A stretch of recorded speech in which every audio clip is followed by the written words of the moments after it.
Bonjour à toutes et à tous, on se retrouve ce matin pour un format un petit peu particulier. En l'absence d'Antoine, on va en profiter pour faire un petit bilan de l'année 2024. On va parler dans un premier temps, ce sera aujourd'hui, de la fin de la saison des résultats, notamment ceux de la Big Tech. Essayer de voir un petit peu quelle perspective ces résultats nous donneront pour l'année prochaine et pour la fin de l'année 2024. Et on enchaînera donc demain matin avec un autre format où on étudiera cette fois les performances sectorielles, les secteurs qui ont le mieux performé, le moins bien performé, et on essaiera d'en tirer des leçons.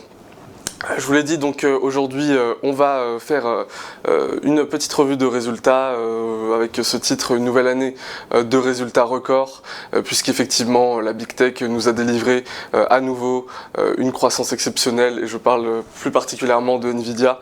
Vous pouvez le voir sur le tableau qui va s'afficher sur votre écran, plus 135% de croissance du chiffre d'affaires, plus 191% de croissance du résultat net, une marge nette qui une nouvelle fois bat les record à 55,72%. C'est des niveaux qui sont relativement élevés, même très élevés par rapport au reste du marché action. Voilà, donc c'est une thématique de l'intelligence artificielle qui a beaucoup bénéficié à celle qui a vendu les pelles, Nvidia, puisqu'effectivement elle fournit à l'ensemble de l'écosystème de l'intelligence artificielle des puces, des cartes graphiques, des GPU qui permettent d'entraîner les modèles, de les faire tourner également, et donc ça se voit très clairement au niveau des bilans et du compte de résultats. La thématique a très largement bénéficié à cette entreprise.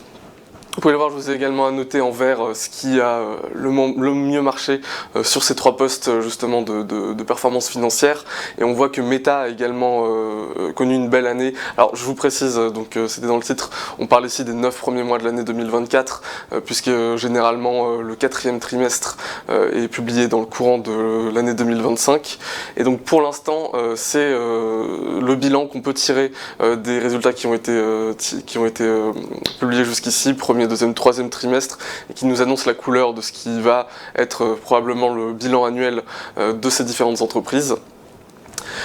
Donc voilà, Meta qui a également connu une belle croissance du chiffre d'affaires, du résultat net, et une très belle augmentation de sa marge nette également. Meta qui a très bien su surfer sur la vague de l'IA en intégrant différents outils à Azure, et donc qui s'est avéré être un pari gagnant. On notera également Amazon qui a très formidablement réussi à augmenter sa marge nette, chose qui était généralement un petit peu son point faible par rapport aux autres entreprises des 7 magnifiques que vous voyez à l'écran, puisque c'est certes une entreprise technologique Amazon, mais c'est aussi une entreprise de vente au détail, et donc la vente au détail de masse a généralement du mal à tirer de fortes marges de la vente de ces produits. Ce qu'on peut noter donc comme entreprises qui ont sous-performé, vous le voyez en rouge, c'est Tesla, qui a très largement souffert de la concurrence chinoise, une nouvelle concurrence, et notamment de la part de BYD sur le segment des véhicules électriques, qui représente bien sûr la très grande majorité du chiffre d'affaires de Tesla, et donc qui a souffert une croissance du chiffre d'affaires stagnante, un résultat net en baisse, une marge nette également assez désastreuse. Voilà, Tesla, c'est une des entreprises qui a le plus souffert durant cette année 2024, mais vous pouvez constater sur le cours que l'entreprise est en train de s'en remettre lentement, et c'est probablement dû à des prévisions de croissance qui ont été rehaussées, et une guidance qui s'est améliorée lors de la publication des résultats. Deux entreprises qui ont également moins bien performé que les autres, Apple et Alphabet, donc Google. Et c'est principalement, on peut accuser le coup sur les barrières réglementaires, la régulation qui n'a pas été en faveur de ces entreprises. Le chiffre d'affaires a été relativement stagnant pour Apple. Alphabet a quand même connu une belle année, mais elle est quand même loin de battre ses pairs.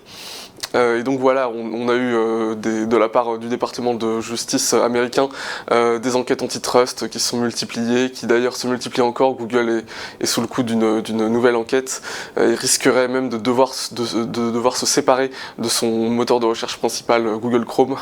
Voilà, une affaire à suivre de près, ça n'annonce vraiment rien de bon pour 2025.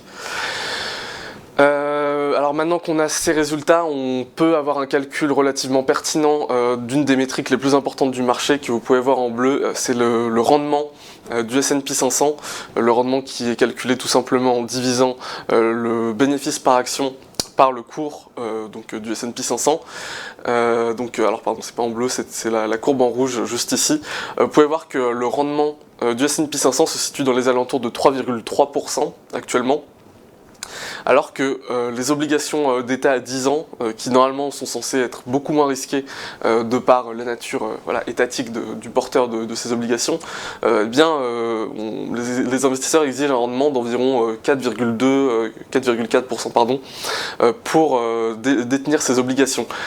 Donc c'est une métrique qui est assez difficile à interpréter, je peux concevoir, puisque normalement des actifs qui sont plus risqués sont censés être plus rémunérateurs, et normalement les marchés actions sont censés présenter beaucoup plus de risques, notamment en raison de la volatilité du rendement attendu, que les marchés obligataires. Et donc, qu'est-ce que ça peut signifier? Alors, on peut avoir une vision contrarienne de cet indicateur en considérant que le rendement délivré par le marché est insuffisant par rapport au rendement qui est délivré par les obligations, et que potentiellement les investisseurs pourraient se détourner des marchés actions pour plutôt chercher à détenir des obligations, en tout cas ceux qui détiennent des portefeuilles avec une volatilité un petit peu plus basse.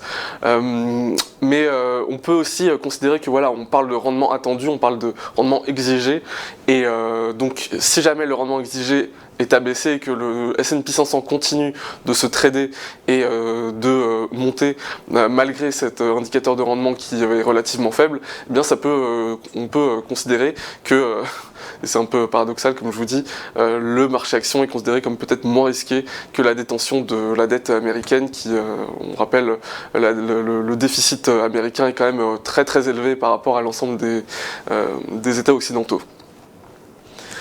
On voit que, alors je vous présente à l'écran un graphique de la volatilité. C'est très important de suivre la volatilité, notamment l'indice du VIX, pour comprendre quel est le niveau de tension sur le marché.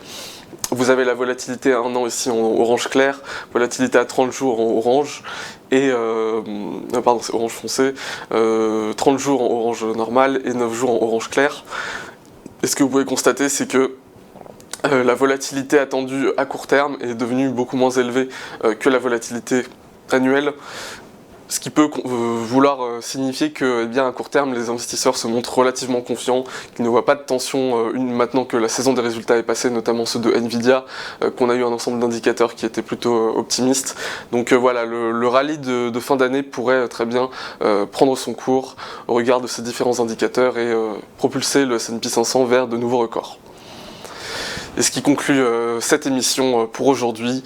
Je vous remercie de l'avoir suivi, j'espère que ces indicateurs vous auront été utiles. Je vous invite à aimer la vidéo, à la commenter, je vous répondrai si vous avez des questions. Et je vous donne rendez-vous à demain pour une nouvelle vidéo sur ce format. Au revoir.